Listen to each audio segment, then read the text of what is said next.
Bismillahirrahmanirrahim. Alhamdulillahirabbil alamin. Wa bihi nasta'in ala umurid dunya waddin. Wassalatu wassalam ala asyrafil anbiya wal mursalin Sayyidina Muhammadin wa ala alihi wa sahbihi ajma'in. Adapun sabar, maka ia merupakan obat yang pahit dan minuman yang tidak disukai.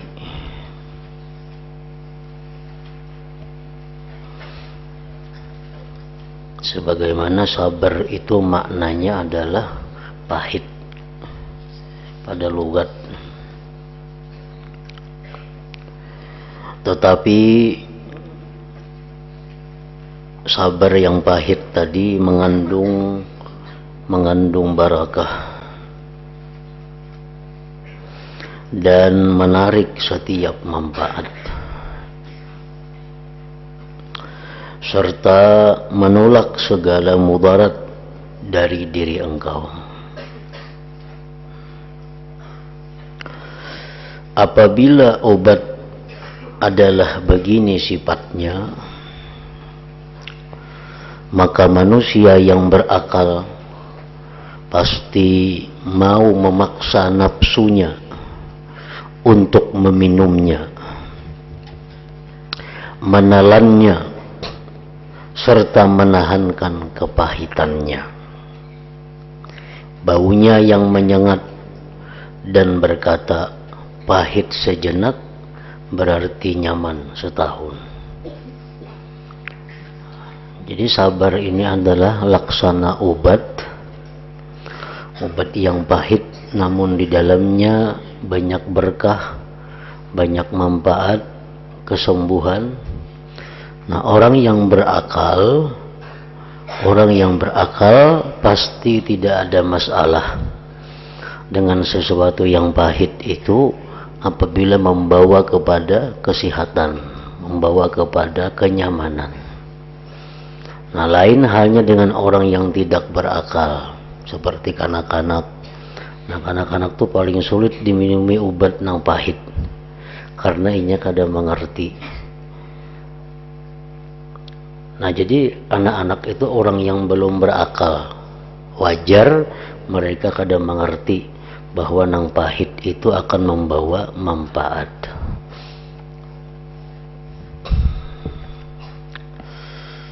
Manfaat-manfaat yang didapat dari sabar. Ketahuilah bahwa sabar itu ada 4 macam. Pertama, sabar dalam menghadapi taat kepada Allah. Menghadapi taat kepada Allah. Seperti sembahyang itu perlu kesabaran. Apalagi puasa itu adalah sabar intinya. Zakat adalah sabar. Karena apa? Karena mengeluarkan duit yang selama ini susah payah dicari itu adalah sesuatu yang sulit, kecuali kalau kita hadapi dengan kesabaran. Haji apalagi sulit lagi, macam-macam pekerjaan haji, macam-macam pekerjaan umrah. Bila mana kada sabar, maka akan sia-sia ibadah itu. Nah, pertama, sabar dalam menghadapi taat kepada Allah. Di musim dingin umpamanya, Allah memerintahkan bahwa kita berwudu sebelum salat. Nah, berwudu itu di musim dingin adalah sangat sulit, sangat menyakitkan. Tetapi karena itu perintah Allah, maka berwudu dengan susah payah tadi dihadapi dengan sabar. Yang kedua, sabar dari menghadapi maksiat. Bermacam-macam godaan yang datang agar kita berbuat maksiat, maka itu mesti dihadapi dengan kesabaran. supaya bisa terhindar daripada maksiat itu. Sabar dari menghadapi kelebihan dunia. Nah, kelebihan dunia itu akan membawa kepada maksiat, walaupun halal.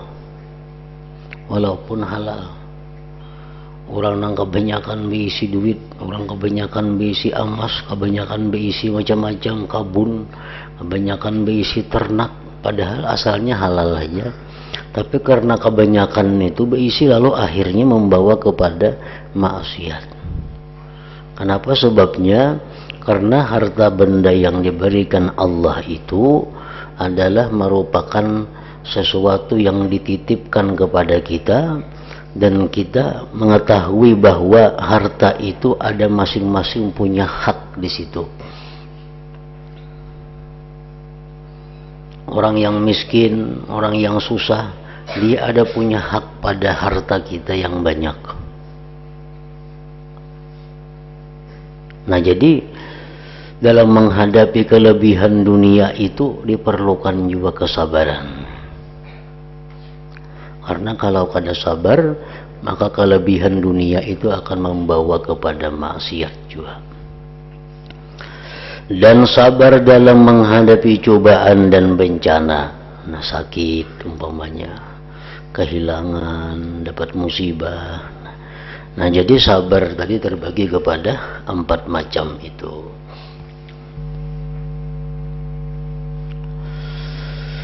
Apabila seseorang sanggup menanggung kepahitan sabar dan mampu bersabar dalam 4 tempat tadi, maka ia akan bisa taat, bisa istiqamah, dan memperoleh pahalanya yang besar di akhirat.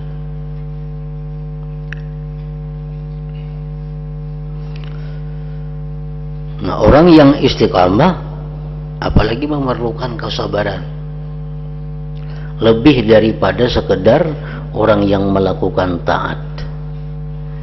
Umpamanya sembahyang 5 waktu,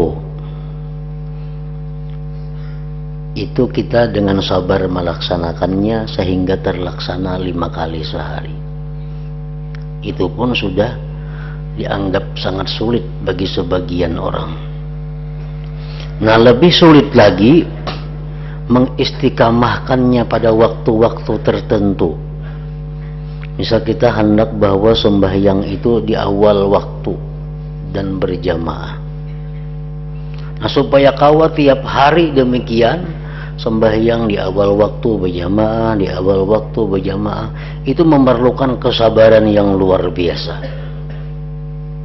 Memerlukan kesabaran yang sulit.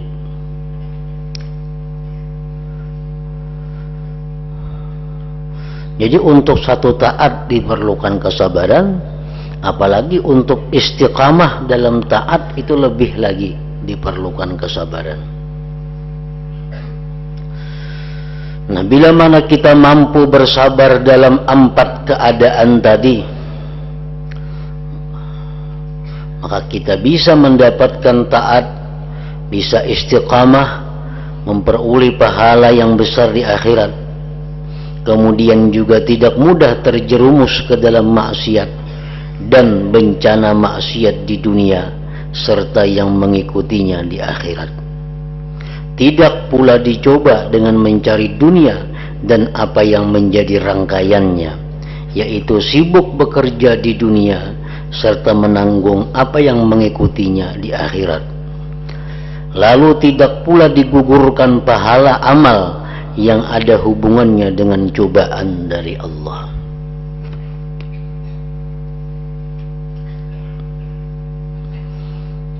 Cobaan-cobaan itu bisa menggugurkan pahala kalau kita kada sabar.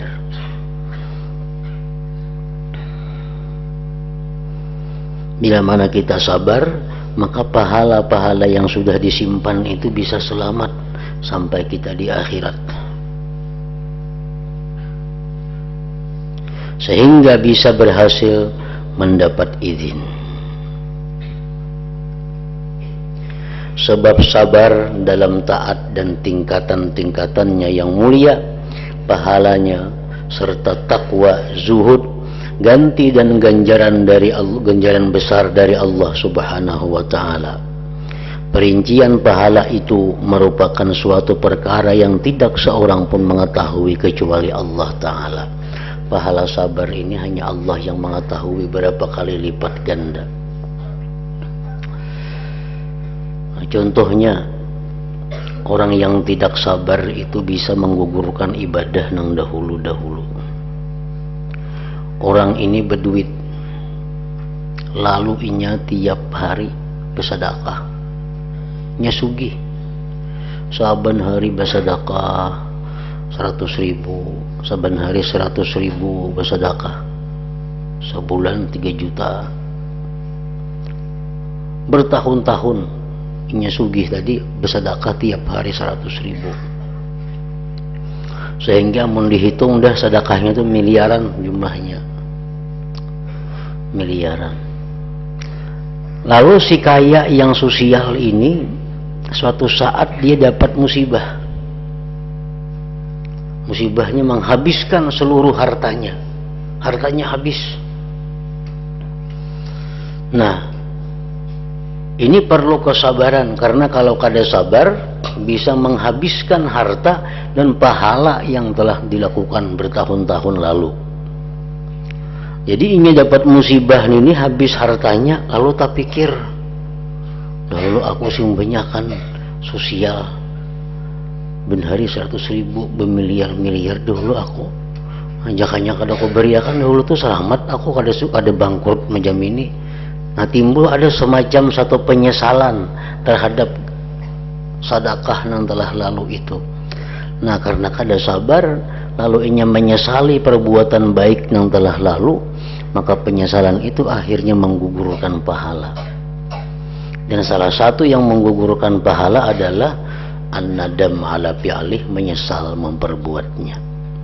Bila kita berbuat taat, satu hari menyesal, nah, ada berpahala lagi. Lalu kita membantu orang, nah membantu orang habis-habisan, sekalinya orang ini memusuhi lawan kita, maka mulai akan disekolahakan, diberi makan, sampainya sugih, dibantu, sekalinya memusuhi kita. Lalu kita ini menyesal mengungkusi inyan itu. Nah, bila kita menyesal, maka pahalanya kada ada lagi. Dan kita bertahun-tahun mengungkusinya, membantu inyan itu. Dan itu cobaan, cobaan dari Allah, bahwa orang yang selama ini kita bantu itu ternyata menyakiti seorang, memusuhi seorang. Itu cobaan Allah kepada kita. Bila kita kada sabar, menyesal bahwa itu hukum membantuinya, nah, jadi kada berpahala lagi. Nah, jadi diperlukan juga kesabaran ini agar ibadah-ibadah yang dahulu tetap utuh, tetap sempurna, kada tagarak apalagi terhapus. Nah, itu sabar juga diperlukan.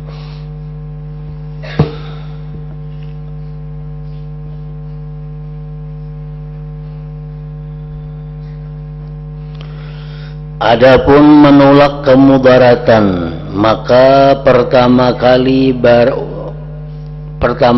orang yang bersabar dapat melapangkan dirinya dari kesukaran, keluh kasah, kepayahannya di dunia, memikul dosa dan siksanya di akhirat.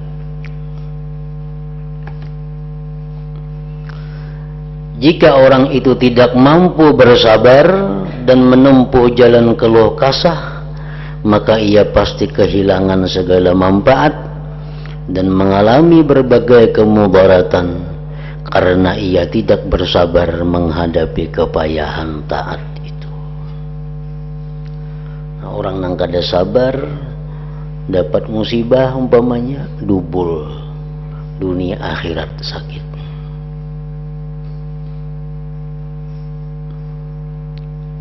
Di dunia sudah musibah, di akhirat pahalanya kadeda, bahkan dia disiksa karena dia berkeluh kesah, karena dia tadi kada sabar.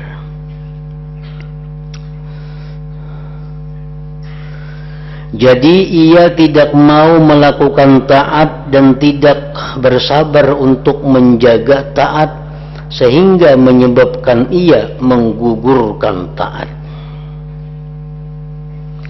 Atau tidak sabar mengekalkan taat, maka tidak bisa sampai pada kedudukan yang mulia dari derajat istiqamah. Ya tadi kita taat itu sudah perlu kesabaran. Untuk mengekalkan taat itu supaya rutin, itu perlu kesabaran pula. Atau tidak sabar menghadapi maksiat, kada sabarnya menghadapi godaan maksiat itu yang menyebabkannya terjerumus ke dalam maksiat. Atau tidak sabar menghadapi fudul, kelebihan perkara yang tidak ada gunanya, yang menyebabkannya sibuk dengan fudul, kelebihan-kelebihan dunia. Dunia datang bakaliwaran lawan inya. Atau tidak sabar menghadapi bencana yang menyebabkannya terhalang dari pahala sabar. Kadang-kadang memperbanyak keluh kesah sehingga kehilangan ganti pahala musibah karenanya. Jadi ia menanggung dua musibah, kehilangan sabar satu, serta kehilangan ganjaran sabar dan ganti musibah. Turunnya perkara yang dibenci dan terhalangnya sabar. Orang dapat musibah itu berpahala, nang kedua diganti Tuhan pulang, tapi dengan catatan sabar. Pahala diberi Tuhan, nang hilang itu diganti oleh Tuhan.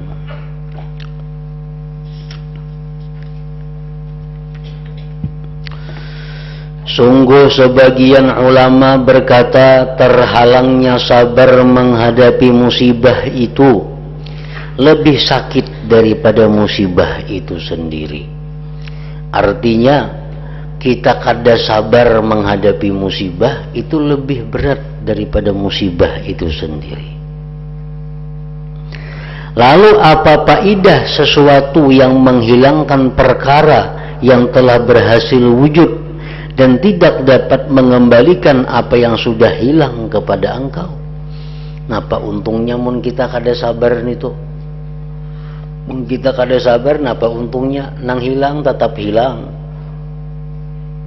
Apa dapat nang hilang mun kita kada sabar? Kada. Orang nang sakit inya kada sabar, kalau pang ampih sakitnya kada.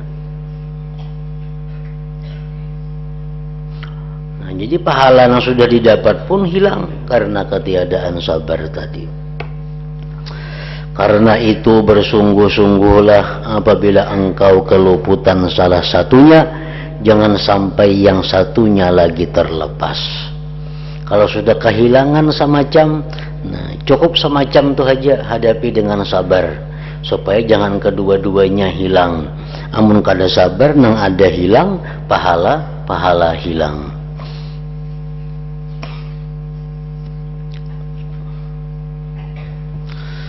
Di antara perkataan yang mencakup yaitu apa yang diterangkan oleh sebahagian ulama, bahwa Sayyidina Ali pernah menghibur seseorang dengan berkata, kalau engkau bersabar, takdir Allah tetap berjalan,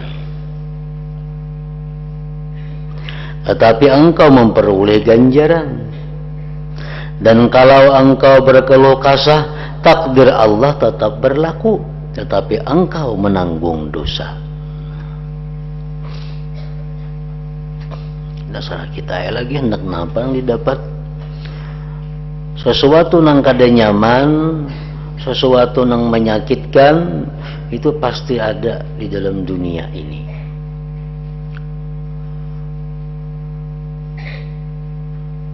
Karena dunia tempatnya sesuatu nang sakit.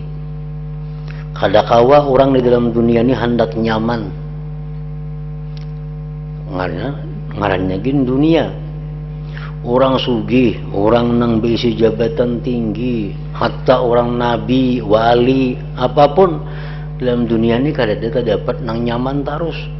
Pasti ada sesuatu nang dihadapi itu nang kada nyaman. Nang nyata dahulu sakit. Mana ada orang nang kada suah sakit? Yang pada Firaun nang kada begagaringannya.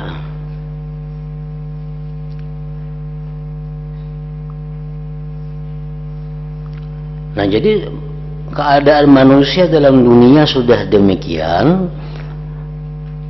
Dunia tempatnya penyakit, tempatnya musibah.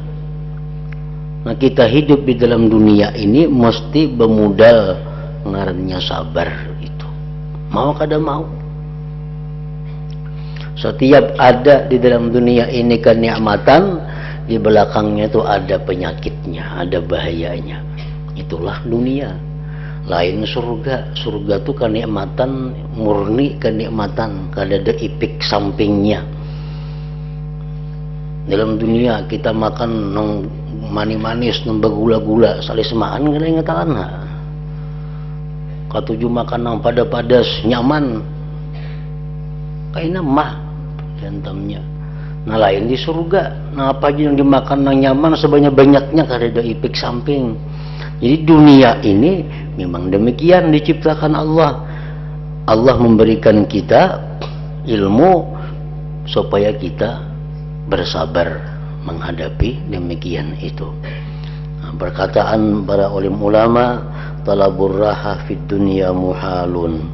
Mencari kelapangan, mencari kebahagiaan, talabur raha fid dunya, di dalam dunia ini muhalun, mustahil. Artinya kenyamanan diri. Nah, mau kenyamanan ibadah tuh kawah aja dicari di dunia ini. Kayak apa supaya nyaman beribadah tuh ada jalannya. Kayak apa supaya nyaman sembahyang ada caranya. Kayak apa supaya nyaman berzikir tuh kawah dicari. Namun kayak apa supaya nyaman hati bahagia dalam dunia, awak nyaman, kemana mencari? Kada ada. Kemana aja pasti ada kada nyamannya itu. Talabur raha fid dunya muhalun. Mencari kelapangan, mencari ketenangan di dalam dunia ini mustahil.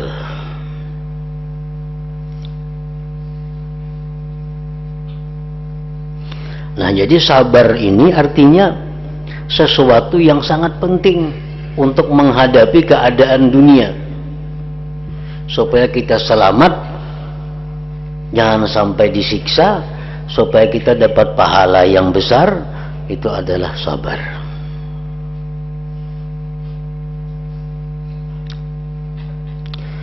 Secara ringkas dapat dikatakan bahwa memutuskan hati dari rintangan yang sudah terbiasa dan mencegah nafsu dari melakukan kebiasaan-kebiasaan yang sudah mengakar dengan tawakal yang murni kepada Allah dan meninggalkan mengatur persoalan, melainkan menyerahkan sepenuhnya kepada Allah tanpa mengetahui rahasianya, serta menahan nafsu dari membenci dan berkeluh kesah, padahal nafsu cepat kepada membenci apa yang dihadapi, memaksa nafsu supaya tetap riba dan menelan obat pahit. Pada nafsu lari daripada yang demikian. Itu semua perkara yang sangat pahit, perawatan yang sulit sekali dan beban yang berat. Tetapi adalah rancangan yang benar dan jalan yang lurus, mempunyai akibat yang terpuji dan keadaan yang beruntung. Walaupun pahit, sabar itu walaupun kada nyaman, tapi mun hendak untung kainanya, hendak nyaman, nah makan hanang pahit itu.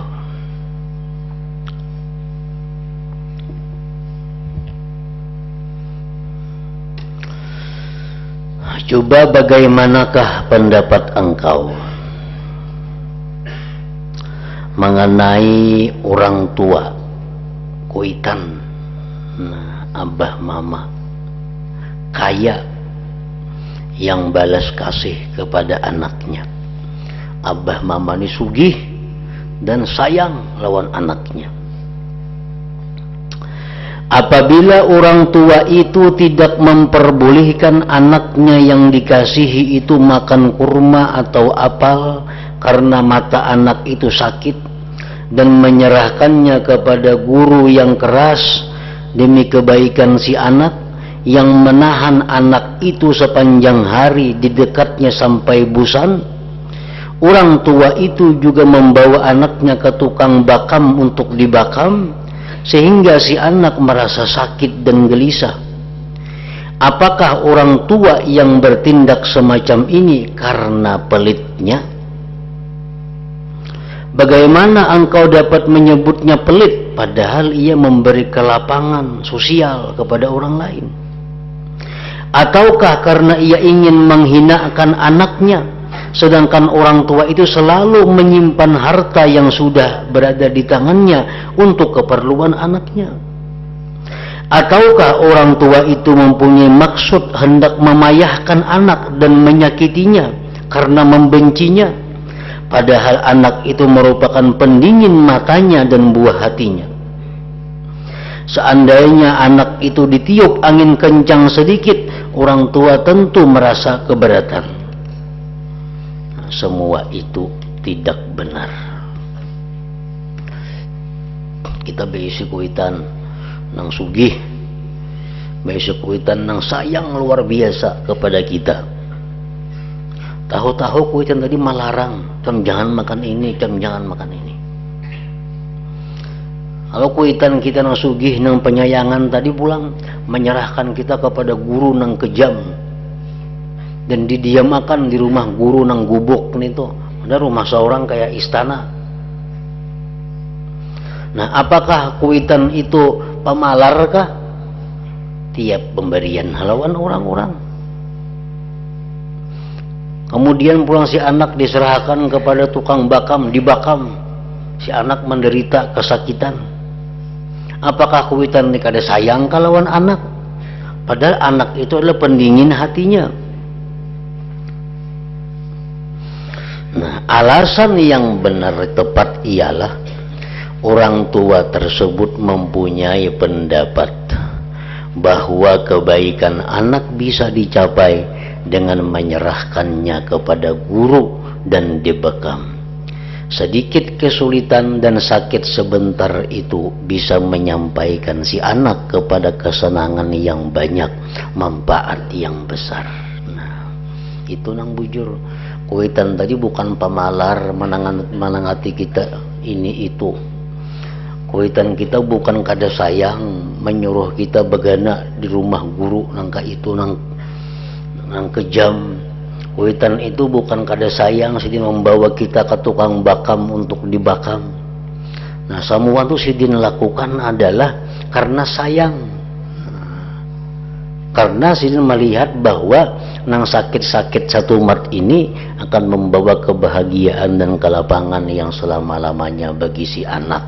Nah, itu nang bujur-bujur kuitan nang sayang ngarannya. Kuitan nang bujur-bujur sayang lawan anak itu adalah kuitan nang menyelamatkan dunia si anak dan akhiratnya. Itu kuitan nang bujur-bujur sayang lawan anak. Bagaimana pula pendapatmu tentang dokter pandai yang berkehendak baik, lagi pula mencintai pasiennya, ketika ia melarang si pasien minum, padahal pasien itu sangat dahaga. Malahan ia memberikan obat pahit yang sangat dibenci pasien, yang membuat pasien itu mengeluh. Apakah tindakan dokter semacam ini karena memusuhi si pasien dan ingin membuatnya lebih sakit? Tentu tidak. Kamu jadi dokter kada boleh minum dulu. Nah, berapa hari, 2-3 hari kada boleh minum banyu. Pada seng hausan pasien. Nah, ini obat, nah makan. Obatnya saling pahitan. Apakah dokternya benci ke lawan pasien itu? Maka dika itui Apakah dokter ini memusuhkan lawan si pasien itu? Tentu tidak, tentu tidak. Bahkan itulah kehendak baik dan berbuat baik. Karena dokter yakin bahwa bila pasien itu dituruti kehendaknya ingin minum, maka bisa menyebabkan kematiannya. Jadi dokter pasiennya hendak minum, dinginumi bisa mati. Jadi dilarang minum si pasien ini. Kada boleh makan ini, kada boleh makan itu. Dokter ini bukan benci lawan pasien, kada, tapi kasihan, sayang kalau dituruti kehendak pasien mati. Nah, yang dimaksud dengan contoh-contoh ini adalah renungkanlah. Apabila Allah menahan darimu roti atau dirham, Allah menahan rezeki sedikit, Tuhan beri rezeki beberapa titik. Setelapak tangan itu tuhuk mengumpulkan tik tik tik, nangka itu datangnya rezeki. Ada kayak ulang begitu dibuka keran bros keluar banyu, kada muat tangan. Ini kada seharianan, kada hibak telapak tangan dan banyu nang keluar. Nah, Tuhan menahan rezeki.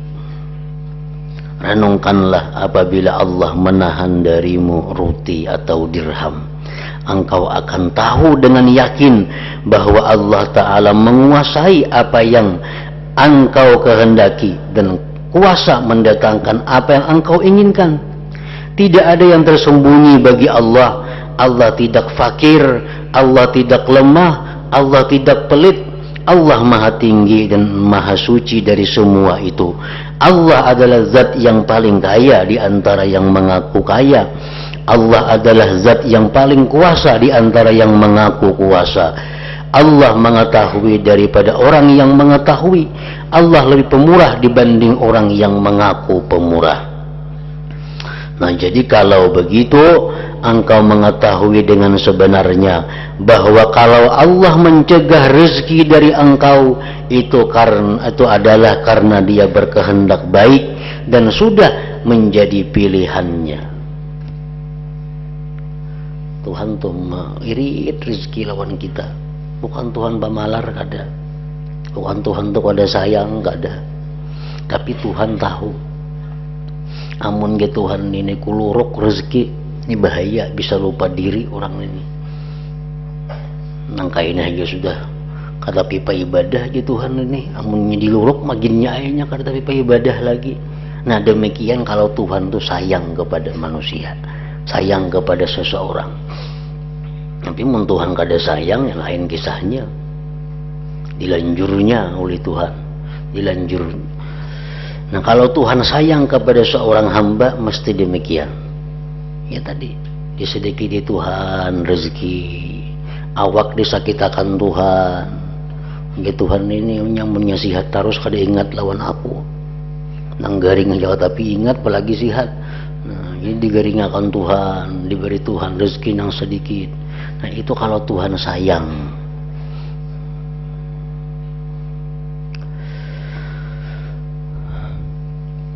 Bagaimana tidak begitu sedangkan Dia telah berfirman, khalaqalakum ma fil ardi jami'a, artinya Allah menciptakan buat kalian apa yang ada di bumi seluruhnya. Bagaimana tidak demikian sedangkan Allah adalah zat yang memberikan ma'rifat kepada engkau, ma'rifat yang tidak terbandingi oleh dunia seisinya. Dalam hadis masyhur disebutkan bahwa Allah Ta'ala berfirman, ujar Tuhan, inni la azudu awliyai an-na'imid dunya kama yazudur ra'is syafiq ibilahu min mabarikil irrah. Sungguh aku, ujar Tuhan, mencegah para kekasihku dari kenikmatan duniawi, sebagaimana penggembala yang mengasihi untanya mencegah unta itu dari tempat berkembangnya kudis. Penggembala nang sayang lawan kambingnya, nya kada mau sebarang andak kambing tu pasti diitihi mana tempat nang sihat, mana tempat nang nyaman. Maka itu juga kalau Allah itu sudah mengetahui bahwa kekasihnya ini mun kaya kena terganggu hubungannya kepada Allah, maka hamba yang disayangi Allah ini akan ditahan dunia daripadanya. Dengan ditahan dunia daripadanya, maka hamba ini selalu ingat kepada Allah, selalu berzikir, beribadah kepada Allah. Apabila Allah menguji engkau dengan kesengsaraan, maka ketahuilah dengan yakin bahwa sebenarnya Allah tidak perlu menguji engkau dan mencoba Allah. Allah Maha tahu tentang keadaan engkau. Allah mengetahui kelemahan engkau. Allah sangat balas kasih kepada engkau. Tidakkah engkau pernah mendengar sabda Rasulullah sallallahu alaihi wasallam, "Lallahu ta'ala arhamu bi 'abdihil mu'min minal walidati syafiqati bi waladiha." Artinya, sungguh Allah itu lebih balas kasih kepada hambanya yang mukmin daripada ibu yang balas kasih kepada anaknya. Mama sayang lawan kita, sayang lagi Allah kepada kita.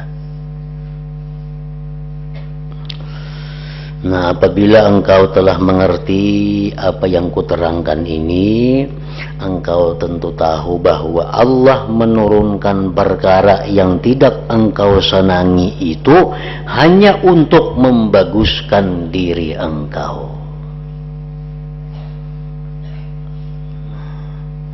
Allah memberikan kita sesuatu yang kada nyaman itu adalah untuk membaguskan diri kita. Jangan dipadakan Tuhan mencoba. Tuhan kada bercoba-cobaan, Tuhan sudah tahu sama dengannya. Ini cobaan Tuhan. Bukan Tuhan mencoba kita apakah beriman atau kada. Tuhan tahu ya sudah kayak apa hasilnya. Nah, cobaan itu untuk kita.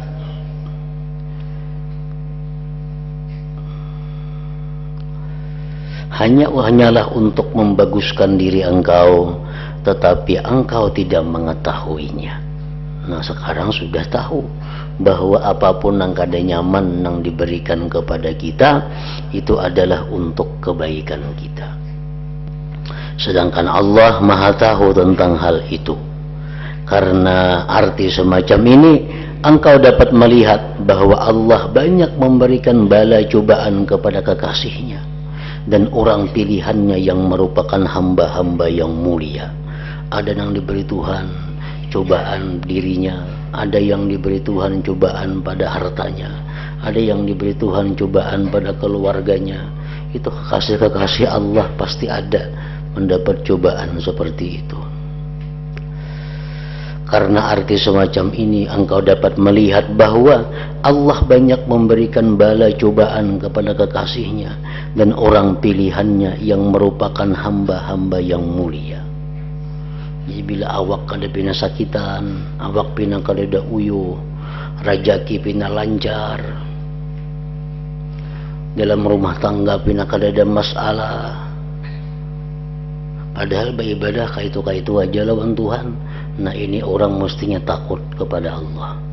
Ini orang kada disayangi Tuhan. Contoh orang yang kada disayangi Tuhan, awak sihat, jangan suka awak sihat itu. Ini umur 60-70 pina suka bener awak sihat. Jadi pemantang ya aku kada tahu kada sayangi Tuhan itu. Nah, jadi awak kada tapi sihat. Itu termasuk cobaan kepada kita. Jadi orang nang kada saling geringan, kada ada penyakit napa-napa, paling salismaan, penyakit paling sakit kepala, sakit buah guring ampe. Nang kada sing geringan, harta datang bina lancar kada ada masalah, anak bini bina kada ada masalah. Pada tahajud balang kambingan, sembahyang banu berjamaah banu kada, banu takadha sembahyang, berzikir kada 20.000 juga sehari. Tapi kada ada cobaan orang nih. Nah, itu awas. Awas nih tuh, dalam posisi awas. Artinya apa? Bahaya ini. Ini semua ini lanjuran Allah. Karena kalau Allah sayang lawan hambanya, pasti sudah hamba itu diberinya sesuatu yang kada nyaman, baik harta atau dirinya atau anak bininya atau apa yang dicintainya, pasti terhalang. Rasulullah bersabda, "Idza ahabballahu qauman ibtalahum." Artinya apabila Allah mencintai suatu kaum, maka Allah memberikan bala kepada mereka. Orang yang banyak karena bala itu orang yang paling disayangi Tuhan.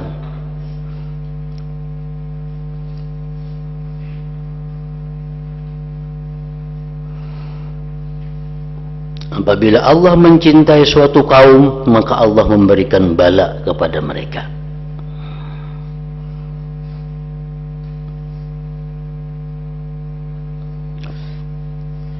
Dan Nabi bersabda, "Inna asyaddan nas bala'an al-anbiya, summa syuhada, summa al-amsalu fal-amsal." Artinya sungguh manusia yang paling keras balanya adalah para nabi. Kemudian orang-orang yang mati syahid, kemudian orang yang mulia, lalu orang yang di bawahnya. Artinya makin kurang mulia kita di sisi Allah, makin kurang bala nang diterima. Makin kurang kedudukan kita di sisi Allah, makin sedikit bala nang diterima. Makin tinggi, makin banyak balanya.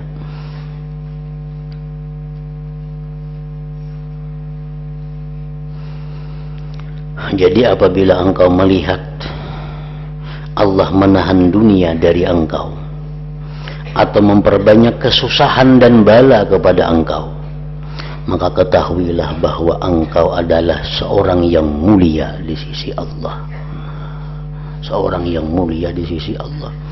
Dan engkau mempunyai kedudukan yang luhur di sisinya.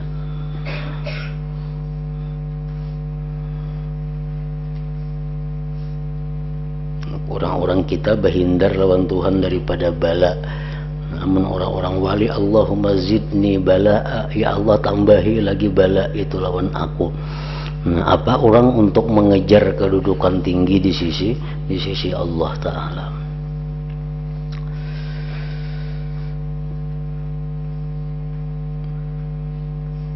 Allah menjalankan engkau di jalan para kekasihnya. Banyak cobaan yang kita hadapi, banyak rintangan, itu berarti Allah menjalankan kita pada jalan para kekasihnya. Karena Allah mengetahui keadaan engkau, dan Allah tidak perlu memperbanyak mudarat kepada engkau. Tidakkah engkau mendengar firman Allah Ta'ala, "Fasbir li hukmi rabbik fa innaka bi'ayunina." Artinya, hai Muhammad, bersabarlah menghadapi hukum Tuhanmu, karena engkau selalu dalam pengawasanku.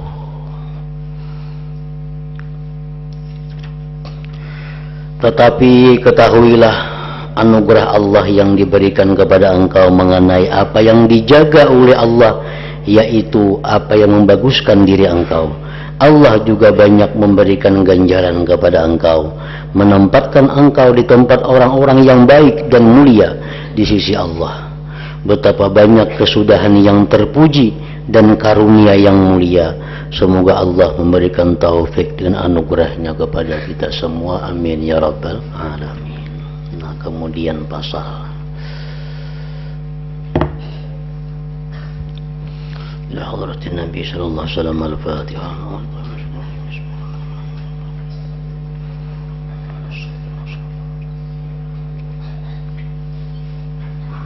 Bismillahirrahmanirrahim. Alhamdulillah rabbil alamin, wa salli wa sallim ala sayyidina Muhammad wa alihi wa sahbihi ajma'in.